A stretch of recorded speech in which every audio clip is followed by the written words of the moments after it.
You're listening to Civic Media. You can tune into any of our live shows on any radio station across the state with the Civic Media app. Find us in your phone's app store and listen anytime, anywhere. 7.9 WGBW.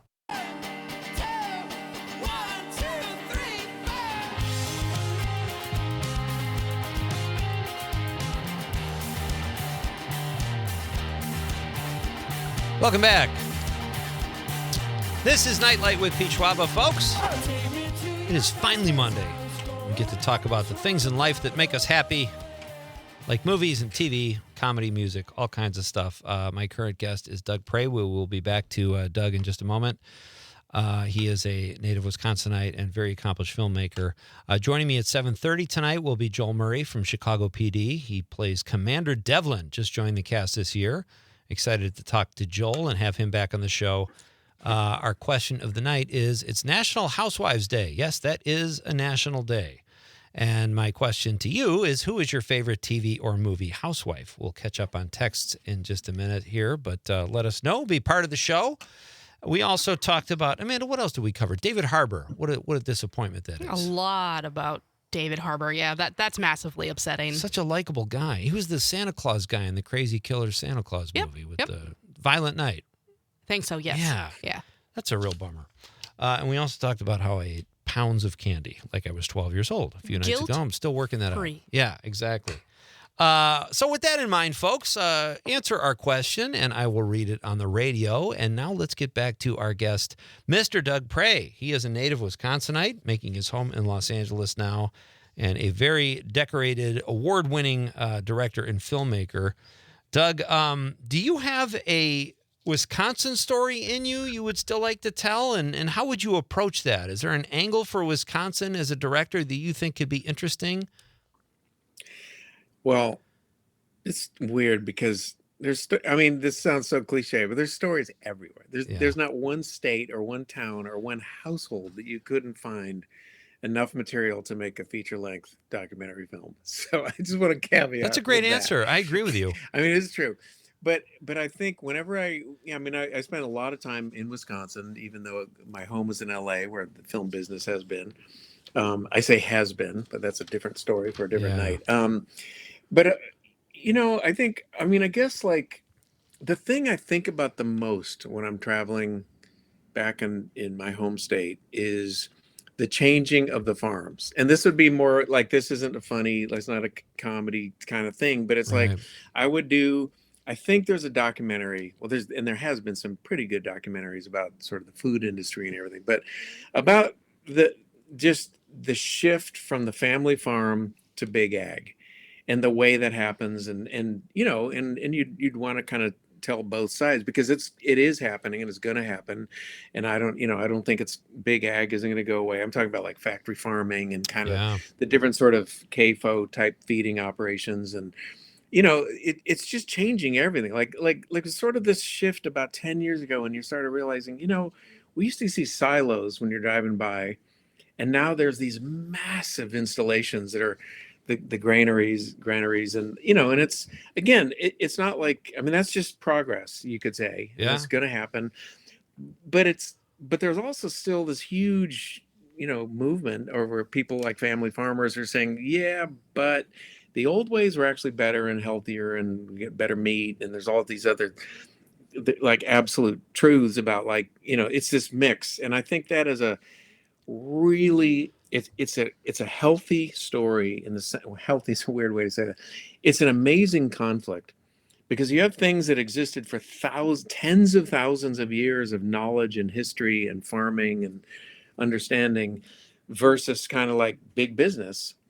And it's not like all big business is bad, but it's just that is playing out so heavily. And I think Iowa already has lost whatever that battle was.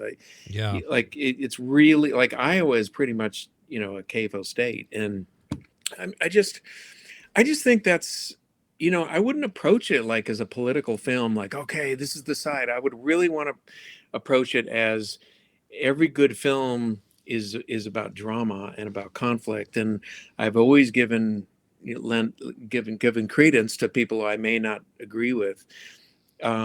I just think there's a really important conversation going down there, and Wisconsin is kind of, it's actually it isn't lost. It's not all going one way, but it's definitely a really important battle, and there's a lot of people hurting, and there's a lot of people out there going, hey, wait a minute, the water's bad here, or this or that, or yeah, but we need to make money, and the town's this, and it's a classic battle, and it's playing out everywhere in every realm of industry. It's kind of like AI. You can't say no to AI. It's going to It's happen. going to happen. Yeah, But I think that's an amazing story, and that's kind of a serious story. absolutely. I have a more ridiculous short film that I would immediately make, though. I want to share with you. Please. Igor the rat outside of the Fenimore cheese place where you get the best cheese curds in the entire world, and I can absolutely clarify that they're the best, and this is not an ad. I don't know this place. Do you know No, please. Igor the rat? It's just like this giant rat, and every time we go there and get cheese curds, which is, it's an important thing for my family. The best. Like, Cheese curds are there's very Igor the important. rat. It's this giant, huge rat outside, named after Igor Stravinsky in 1971. And I just think that would be a great short film. It's all about Igor, and it could actually be about the first thing I said. You could actually get your in as Igor, and then the movie becomes about like the family farms and dairy farming in man. Wisconsin. And, actually, I just came up with a better idea, Amanda, combining this copyright silly that. little Copyright. idea. That's right. Thanks, That's Doug. right. You know what, Pete? You can just produce it, please, and then we'll have a movie here. Anyway, yeah, I digress. But I'm not kidding. Anybody who's driven through Fenimore knows that right outside the cheese store, the Car Valley cheese store, right there's this giant rat, and it's huge. And I always think about the trap. It's like a mouse trap the size of your car to get that thing. That's great. But anyway. So I was just thinking about different ideas. But Doug Prey is my guest. He is an award-winning filmmaker who is originally from Wisconsin, joining us here tonight on Nightlight. We're talking about some of his films and his process and all kinds of good stuff. What is your favorite part of the process, Doug? Because with documentary films, I've never been part of a documentary, but I have a lot of, there you go. There's Igor. Nice. That's Igor on a trailer. It's not a trap. If you're watching It's on not the one stream. of those new traps that looks like a trailer. That's great. And there's your DVD. Do they still make DVDs? I don't know. There's your album cover or whatever. Blu-ray. People Blu-ray. still buy Blu-ray. Sure. The power of film you were talking about earlier, we actually, because a lot of people are into classic cinema, a lot of people still watch Blu-rays. Oh, I know. It's great. We were like, should we even put it out on Blu-ray and DVD? And we're like, no. And then we're like, wait a minute. It's like vinyl. There's your fan base. Yeah, exactly. People buy vinyl. That's great. Have to give a shout out to Mike Mercury, who introduced us, your pal, who I understand you go back all the way to fourth grade. I met Mike in fourth grade, literally. His desk was right in front of my desk in Mrs. Endelman's class at West Middleton Elementary School I'm not going to say the date because that would date me. Yeah, you don't have to go back. 1906. Was he a smart ass even then? Kind of. Yeah, Mike was actually just an amazingly good guy all the time. And when he became a comedian, I was like, but Mike, you weren't like that quote unquote funny guy in class. There's always like a class clown who you think is going to be a comedian. And I don't know if you've noticed this, Pete, over your career, but like the people who are the funniest in real life, like in everyday real life in class or just your friend, like in your friend group, there's always one person who's just super funny. Yeah. They never become comedians. Correct. It's the person who actually studies it and kind of says like, I want to do this and I'm going to learn this. I'm going to learn the craft. And Mike did that. And I got to be honest, like I was sort of surprised when he said I'm becoming a comedian. And then I went and saw him like a couple of years later because he was in LA, whatever. There was different connection. I was like, holy shit, he learned this and he's really, really good. And I love seeing him on stage. So it's just, guy. Anyway, I've known Mike forever. I've had the opportunity to work with Mike. I haven't done stand-up as a job in a long time, but he was one of the first guys I met and just a great guy. So before we let you go, Doug, tell me if you can, we've got about 2 minutes, your favorite part of the process, because documentary filmmaking, there's a lot of editing, Is it shooting? Is it finding the topic? Is it editing? It's really the editing. I mean, even though editing is grueling and it takes like a year, because you're basically writing a script and taking from miles and miles, or whatever you want to call it, 600 hours of footage, and going, okay, there's 90 minutes in here. And it could go this way, it could go that way, it could go upside down, we could flip it, we could start with this, we could end with it. You've just so many options. So that's daunting, and honestly, it's a pain. It really is. There's no editor out there who's edited a documentary who's not nodding their head right now if they happen to be listening. Right. And they're not, because they're in the grueling, they're in the trenches right now. But it's just really hard, but it's so creative, because you can just, like, my favorite part is when I'm just editing and I'm like, oh wow, this music with this quote, with this scene, and this picture, that works. It's just, and you hit on it, and sometimes it's accidental. You'll just throw a piece of music under a quote and you go, oh man, I just felt something. That's the whole goal is to make your audience feel something, whether they're laughing or crying or just kind of really interested in the subject. And so I guess it would be editing, even though I promised my wife that I wouldn't edit again because my back is still screwed up from editing. Oh yeah. That's so fun. It's so I got funny. a bad back. It's so funny how editors, there's such, I remember working on a narrative project with an editor, and I was wearing a different outfit, and he goes, I want to put this scene here, and I go, you can't do that. I'm 2 hours earlier in the story. He goes, no one will ever notice that. I go, yeah, right. We had a test screening. Nobody noticed it. Like, the guy had my full respect from that moment on. That's awesome. No. But I can tell you, there's groups dedicated to continuity errors. I'm sure. Yeah, I'm sure it's true, but it's also like editing is all about knowing what are people actually thinking about in the moment. Right. And you have to constantly be living what the audience is seeing. And so whenever I'm talking to other editors or trying to edit, I'm always like, wait, what's the audience thinking right now? They know this, and they know this, and they've seen this. So what's going to get them right here?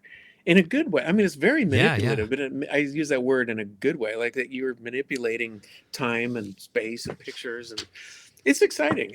I love filmmaking, and I guess that's my favorite part, even though it's the part that I must stop because my doctor's saying, like, dude, you got a bad back, you got to stop editing. Make a documentary on scoliosis. It just fell right in your lap there, Doug. Hey, this is so much fun, buddy. Thank you for being on the show. Do you have the copyright to that as well? We do now, Amanda. Get those fingers going. We got to beat Doug to the punch. Thank you, sir. Fun. It's so great meeting you. Yeah, keep us posted honor on what's coming, and yeah, don't be a stranger. No, thank you so much, Pete. All right, really that's Doug Prey. Check out his work. Just go to IMDb, folks. He's made so many great films, award-winning films. There's lots out there for you to check out, and look for his. What was the rat called again? It's not mine. I missed it. Igor. Well, Igor. Soon Just, to be. just go to Fenimore and buy some curds and tell me they're not the squeakiest best. All right. We're coming right back, folks. Joel Murray is going to be here at 7:35. This is Pete Schwaba and Nightlight on the Civic Media Radio Network.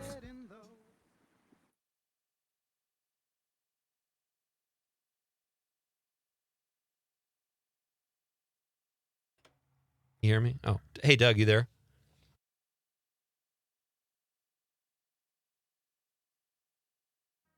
It's hopeless, so I guess I'll leave it alone.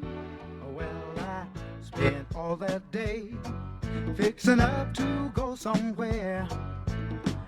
Thought I was late, and I found she wasn't there.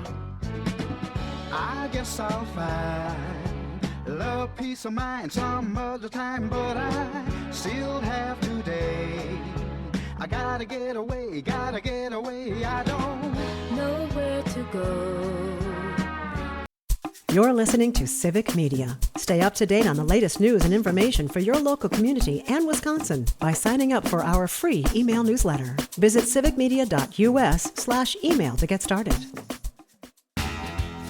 Get off home. I wanna drive them home. When you're feeling Welcome back. Pete Schwab, this is Nightlight. Oh, that was fun getting to know Doug Prey. What a great guy. Really good filmmaker, too. Joel Murray will be here at 7:35 after the news. We're going to talk to Joel about his new role on Chicago PD. which is in its 14th season, part of the One Chicago Dick Wolf series. Man, how much success has that guy had? All the Law and Orders. Now he's got the whole Chicago thing going. It's just never ending. Unbelievable. You watch any of those? It's kind of one of those things where you watch it when it's on, but Yeah. you don't seek it out kind of thing. Same, yeah. Yeah. Although I do watch Chicago PD. I've stuck with that from its inception just because I have a connection to Chicago. But it's one of those shows that's gotten better the longer it's been on. So I'm excited to talk to Joel about his new role, Commander Devlin. That'll be fun. That happens at 7:35.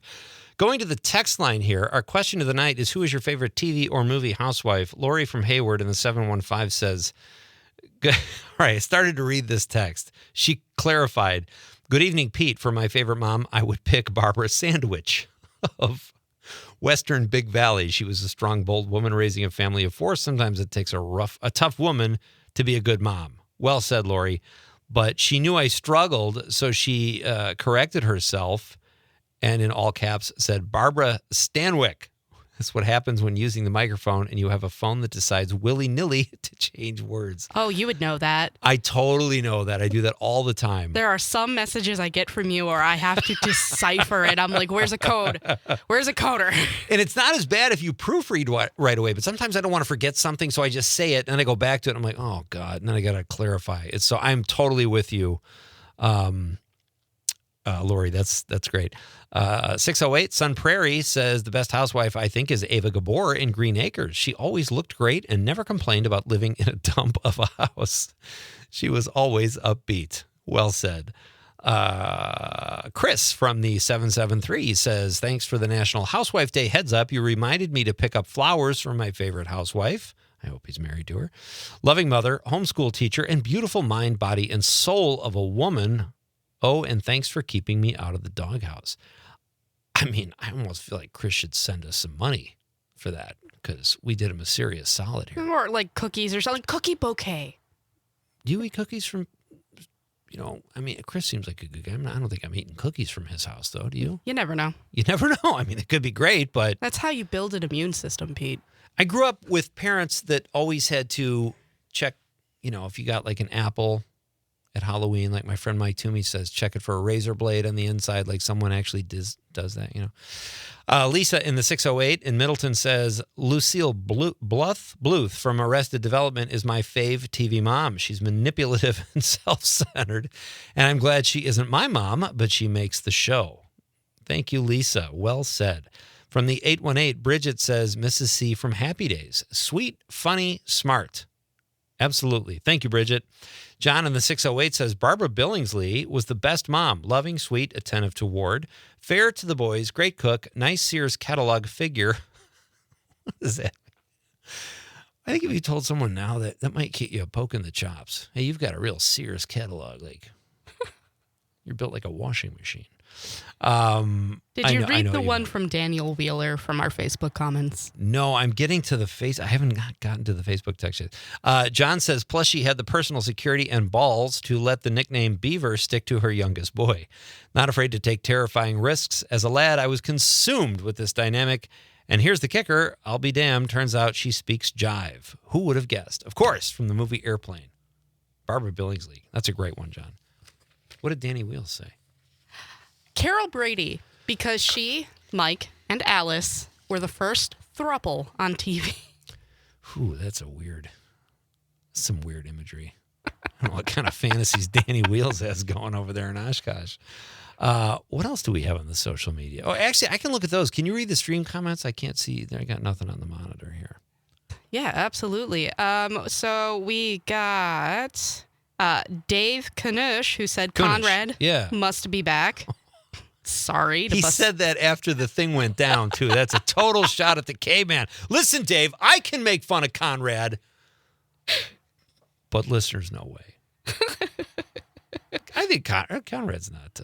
I do ask him to go get the tools quite a bit. But we got someone who says Peg Bundy. So yes. Katie Seagal, she reminds me of a childhood friend's mom when I would visit his home. That's from PJ, the alter ego, who also said Mrs. Cunningham and June Cleaver.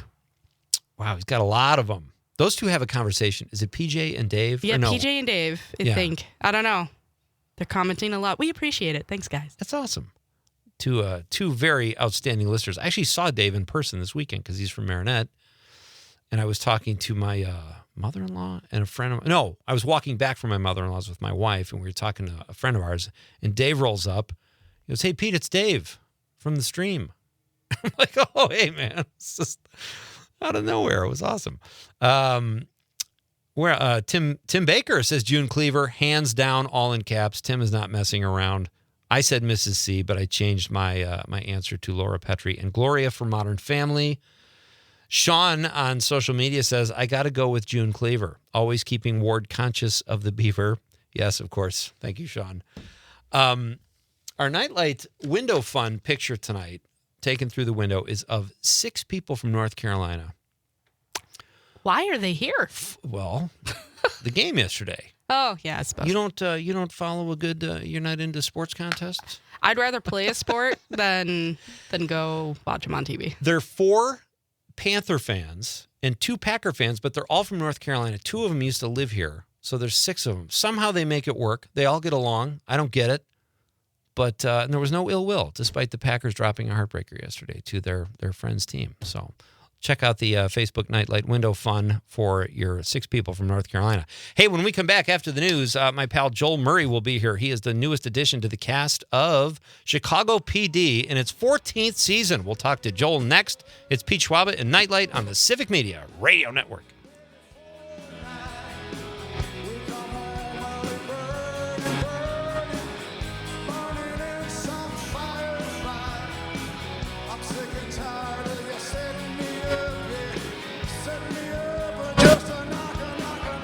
nationalparks.org/foundation.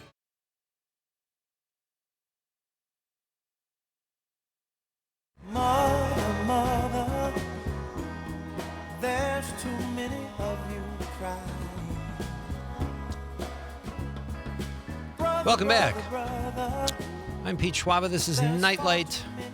So great to have you with me on this Monday night. I wait all weekend for Monday, folks, so I can talk movies and TV and comedy and music and all the good stuff. We are broadcasting live statewide and parts beyond over the app and stream. So wherever you're joining me from tonight, welcome. Dave on the stream said Killdozer. That was early in the show and I missed it. That's a Butch Vig band or Butch Vig produced band. Do you remember what we were talking about? I have no idea what we were talking I about think it was then. a Halloween thing. That is the voice of Amanda Nimmer sitting in for the K-Man tonight, doing a bang-up job. Are you having fun? Yeah, I'm having fun. You know, it's way better than Thursday when everything's not imploding all over the place. Well, here's another reason it's better than Thursday, because my next guest is a very talented guy.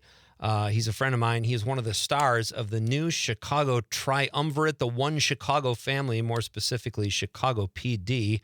And he joins us over the stream, Mr. Joel Murray. Hey, Joel. It's good to be here. It's great to have Love you. your segue music, man. It's so cool. We try to make it like a high school dance here when we come back from breaks. Yeah. And oftentimes people do slow dance throughout the studio. It's 8 inches apart. Nice, 8 inches apart. 8 inches apart. Little room for the guardian angel. That's good. That's good. I'm talking to a fellow Catholic boy. Of course you know. Mm-hmm. 14 years. Hey, Catholic Joel, school. 14 years of Catholic school? Well adjusted. Yeah. But I still need 2 theologies and 2 philosophies to graduate from Loyola Chicago. Oh, that's hilarious. Wait, from Other high than that, school? I'm set with an English degree. No, university. Oh, I thought you went to Marquette for some reason. Okay. I just seemed like I was there. You I behave had like I had a few Vulcan mind melds. Yeah, I was visiting a lot. you act like a Marquette grad. That's got to be it. I don't know. I went to DePaul and I was the same way, very, very close to graduating. But You act like a DePaul attendee. a blue demon. Hey, this is great. It's great to have you. I want to talk about your new character, Mark Devlin. But first, I have to ask you, Joel, do you have a favorite TV housewife? That I've had in the past? Well, not that you've had, but like that Well, no, I mean, that I've performed with. Oh, you could do that. That's a different angle, or just one growing up that you'd watch on TV, like Mrs. C or Laura Petrie, someone like that. It's National Housewives Day. I was a big fan of Samantha and Bewitched. Oh, nice. There was a lot there to like. I mean, I thought I could utilize her so much better than Darren. I don't know what that guy was doing, either of them. You Laura really Petrie blew was it. pretty fine. Yeah. Yeah. Personally, great one. I've worked with my wife a couple times, but I don't know if I had any wives. I'm always the guy that lost his wife or divorced or something like that. That's The terrible. strangely single guy, the 30-year-old virgin I was on one show. I'm sorry for your fictitious losses, Joel. That's terrible. Or wins. Depends on how you look at it. Hey, so let's talk about that. I was saying earlier on the show, Chicago PD, you kind of have to pick your shows. There's so many Dick Wolf shows, and I watched SVU for a long time. I watched the original Law and Order, loved it, and some of the ones that aren't even on anymore. But like in terms of the One Chicago group, I have stuck with Chicago PD for 14 seasons. I'm totally caught up, and when I saw you, I'm like, oh, this is going to be a really fun year for you because anyone they bring on, there you go. If you're watching on the stream, there's a Commander I Mark. thought that was Billy Gardell and early Mike and Molly. Boy, that guy's big. Oh. Amanda, come on. There you go. There you go. That's a great. Now, okay. I just have to ask you. This must be so much fun for you, basically a native Chicagoan, to shoot a show in your hometown. It's got to be just a blast. putting on the stuff was a riot for me, and I have an old cop coat that I kind of cherish. But Nice. they dress me up and like, yeah, we don't need you for about 15, 20. I'm like, oh, okay, I'm gonna go withdraw some money. I'm gonna go get a coffee. I'm gonna go get a donut. But just like walking around the Daily Center one day, we were shooting, and I was just going in stores and just seeing if I could get a free donut or not, free coffee.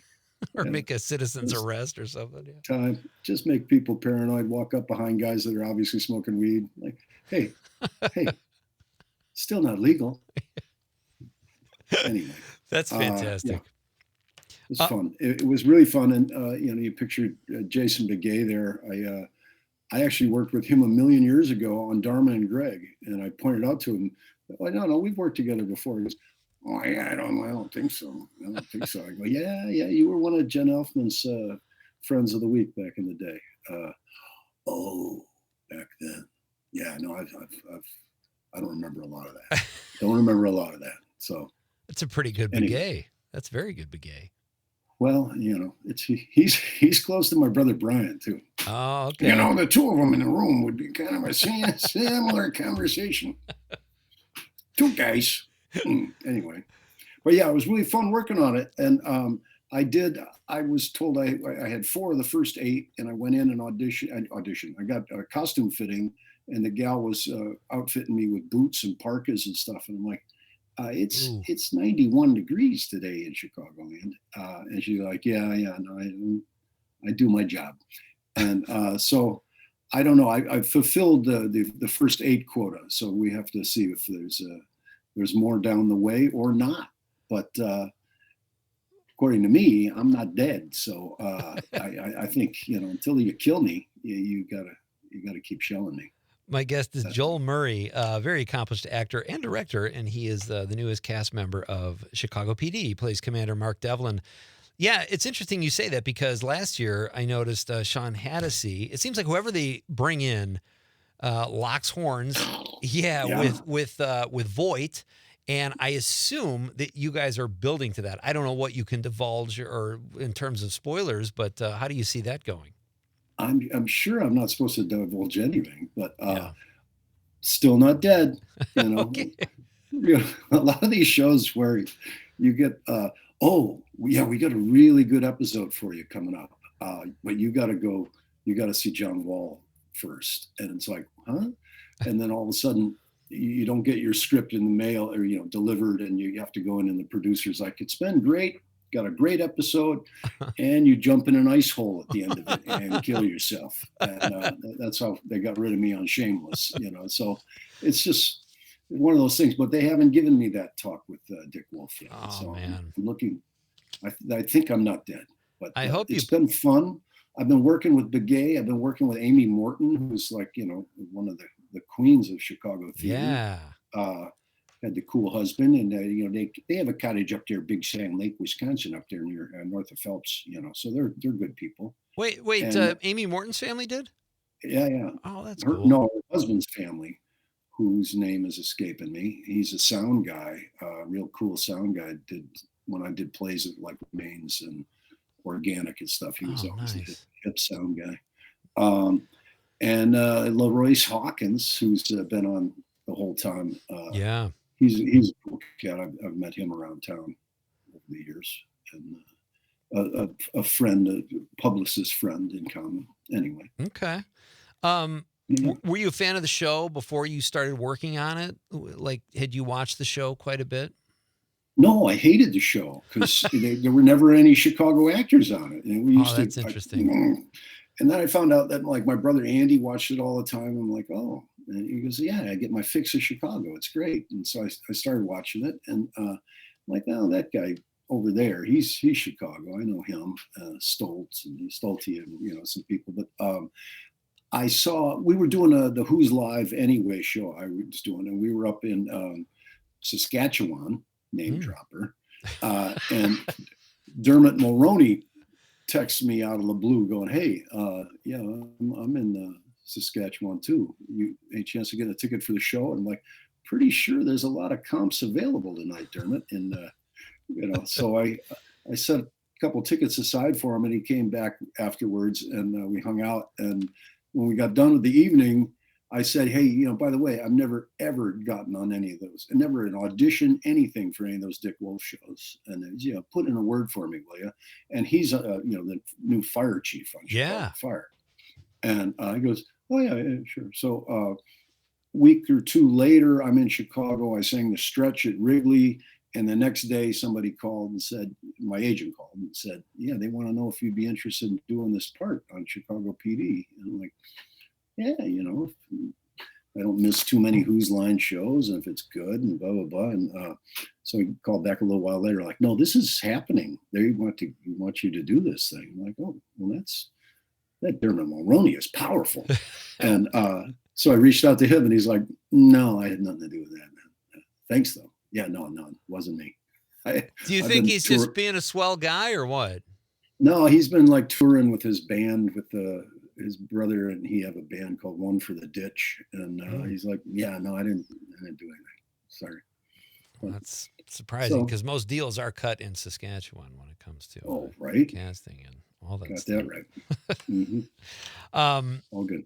Well, that's awesome, Joel. And let's talk about what else you got going on. This is kind of cool. I saw that you're going to play Pat Summerall in a movie called Madden. Yeah. You would think that's a good part. Oh, no.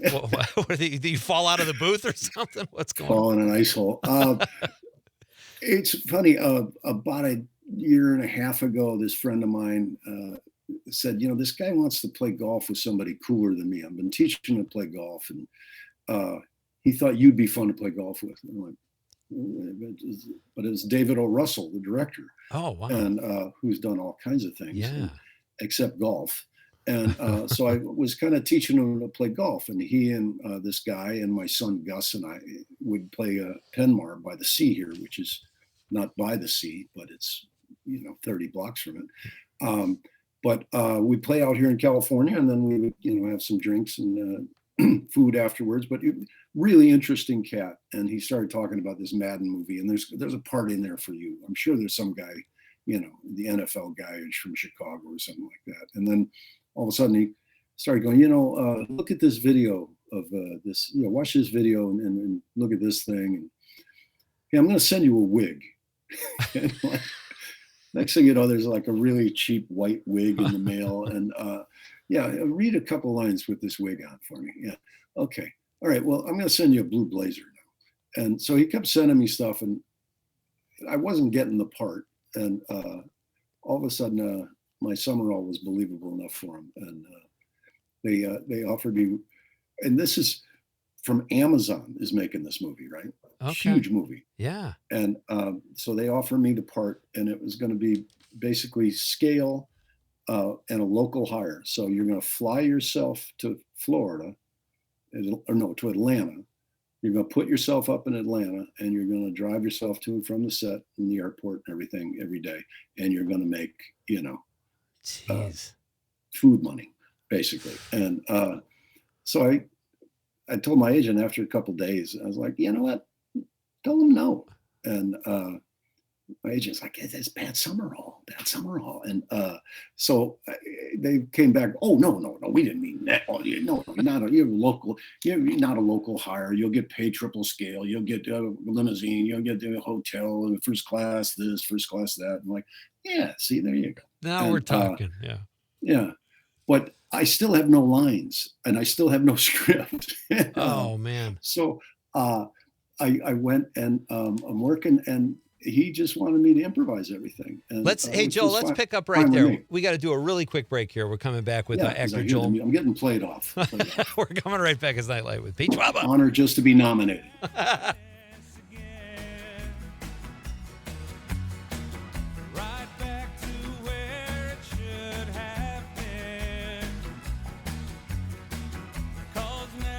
You're listening to Civic Media. Find the latest news, information, and archives of all your favorite shows on the Civic Media website, civicmedia.us.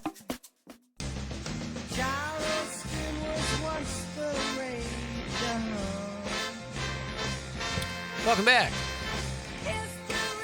I'm Pete Schwaba. This is Nightlight. From the 608, Steady Eddie says, Pete, I second the vote for favorite TV housewife. I also chose Barbara Sandwich as opposed to Stanwyck from the television show The Big Belly.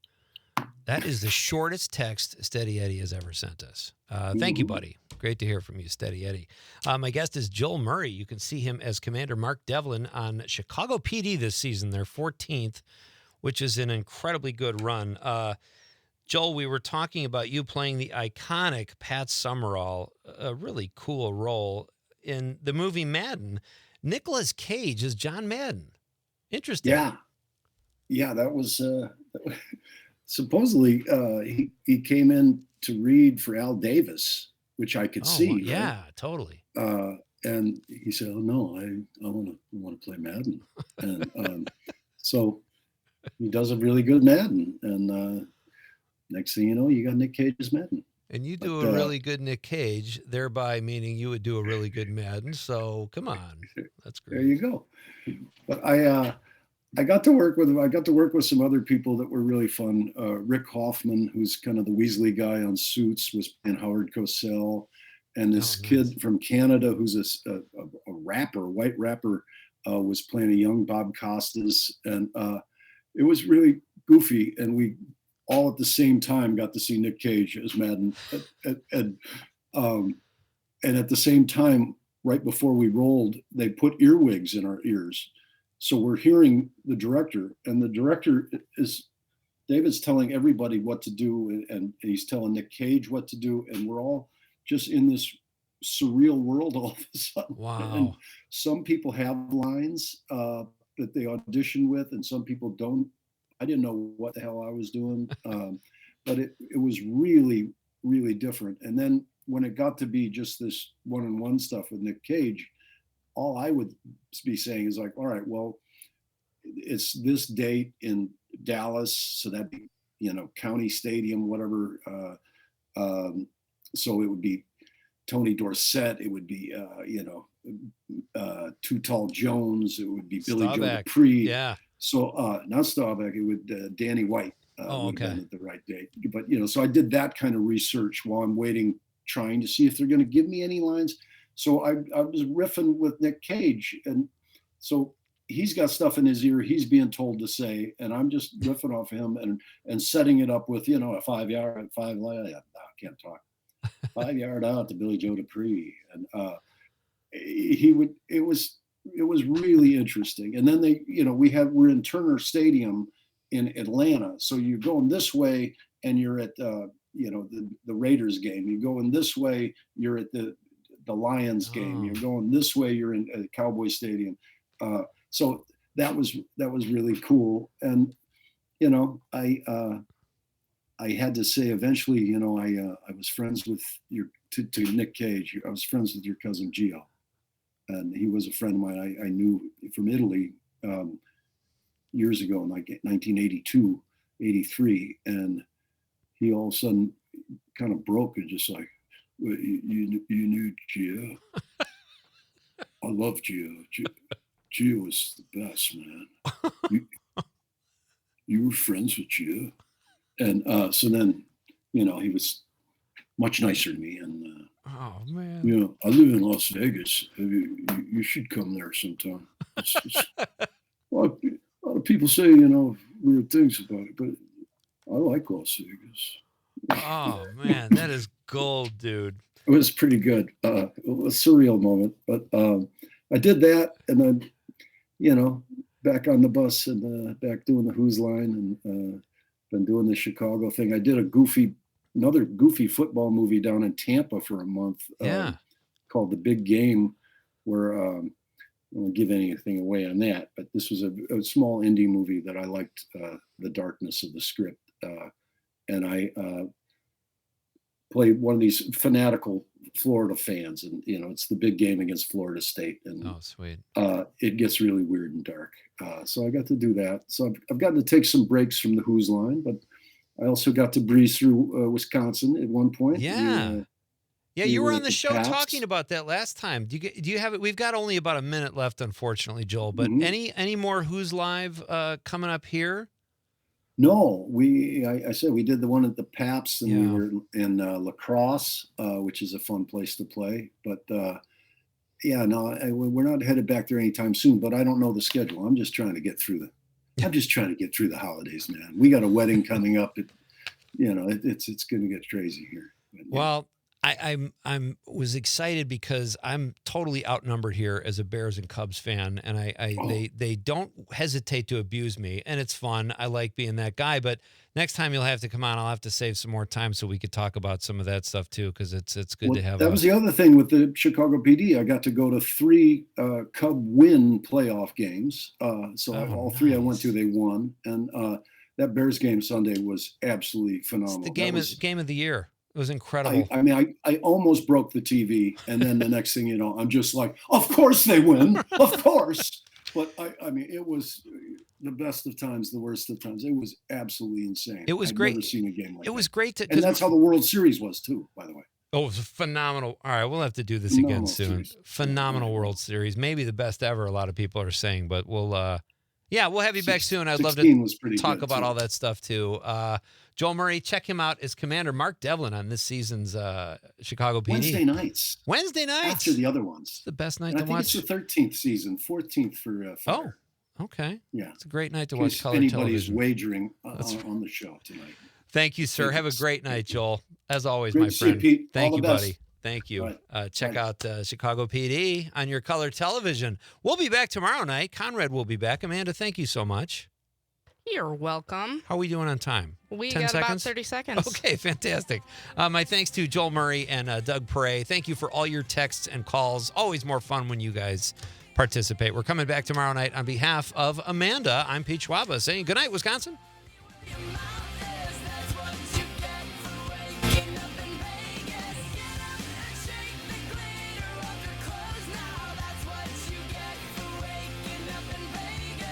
The national news cycle never stops, but it can be hard to find news about your local community. Civic Media is dedicated to providing quality local and state news coverage across Wisconsin. With the Civic Media app, you can get notifications about local stories that matter to you and your community. Find the free Civic Media app in your phone's app store and choose notifications from the menu to tell us what kind of news you want to hear about.